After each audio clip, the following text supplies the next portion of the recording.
ஒரே வீட்டு உரிமை காணி உரிமை சம்பந்தமா சைன் பண்ணிட்டு தான் இருக்கும்.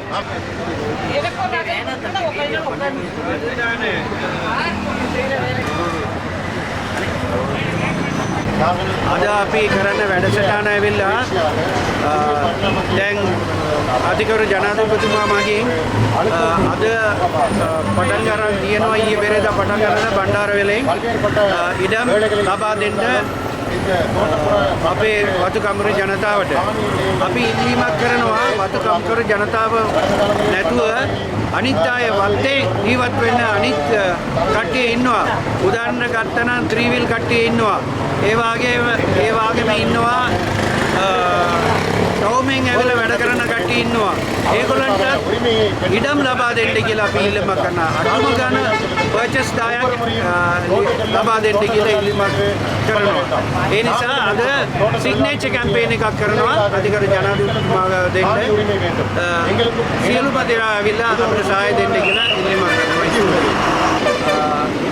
கௌரவ ஜனாதிபதி அவர்கள் தோட்டத்திலே வாழ்கின்ற மக்களுக்கு 10 பேச்சஸ் காணியோடு இந்திய வீட்டமைப்பு திட்டத்தை செய்து கொடுக்க முன்வந்திருக்கின்றார்.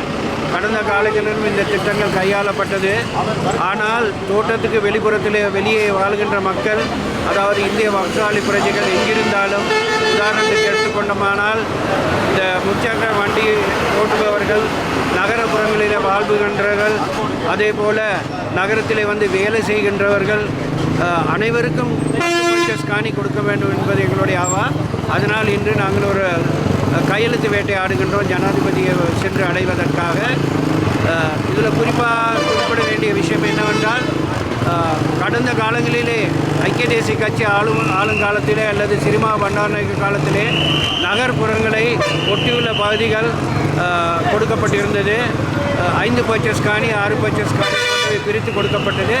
அதே போல் நகர்ப்புறங்களை ஒட்டியிருக்கும் தோட்டங்களில் இருந்து நகர்ப்புறங்களில் வாழும் மக்களுக்கும் 10 பர்ச்சேஸ் காணி கொடுக்க என்பது எங்களுடைய வேண்டுகோள்.